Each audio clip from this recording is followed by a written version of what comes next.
இன்னைக்கு ஸ்டாலின் அண்மையிலே கரூரில் நடந்த ஒரு சம்பவம், விலைமதிக்க முடியாத 41 உயிர்களை இழந்து துடித்துக் கொண்டிருக்கின்ற தருணத்திலே முதலமைச்சர் இரவோடு இரவாக அந்த கரூரிலே அந்த மரணம் ஏற்பட்டிருக்கின்றது. அந்த செய்தி கேட்டவுடன் மக்கள், தமிழ்நாடு மக்கள் மற்ற இந்தியா இருக்கின்ற அத்தனை மக்களும் அதிர்ந்து போயிருக்கின்ற அந்த சூழ்நிலையில் முதலமைச்சர் கரூர் சென்றீர்கள், பாதிக்கப்பட்டவருக்கு ஆறுதல் சொன்னீர்கள். ஆக அங்க இறந்தவர்களுக்கு அஞ்சலி செலுத்தி அது எந்த தவறும் இல்லை.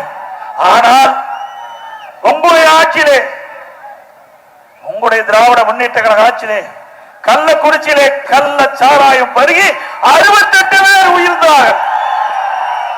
அப்பொழுது ஏன் அந்த மக்களை சந்திக்கவில்லை? அத்தனை பேரும் பெரும்பாலானோர் பட்டியலின மக்கள், ஏழை மக்கள். அந்த கள்ள சாராய் சாவிலே அதிகமாக இடம்பெற்றவர்கள் பட்டியலின மக்கள். அவர்களுக்கு சென்று ஆறுதல் கூறப்பட ஆறுதல் சொல்லவில்லை. அதோடு அந்த இறந்தவர்களுக்கு அஞ்சலி செலுத்தவில்லை. இப்பொழுது ஏன் ஓடோடி போய் கரூருக்கு சென்று அஞ்சலி செலுத்தினார் என்று சொன்னால், அடுத்த ஆண்டு நடைபெறுகின்ற சட்டமன்ற பொதுத் தேர்தலில் மக்களிடத்திலே ஒரு இரக்கப்பட வேண்டும், அரசியல் ஆதாயம் தேட வேண்டும். அதற்காக ஓடோடி கரூருக்கு சென்றீர்கள். உண்மையிலேயே அந்த மக்கள் பாதிக்கப்பட்டிருக்கிறார் என்று நீங்கள் செல்லவில்லை. உங்களுடைய எண்ணம் அதுவும் இல்லை. எப்பொழுது பார்த்தாலும் எதிலையாவது அரசியல் செய்யக்கூடிய ஒரே கட்சி திமுக கட்சி.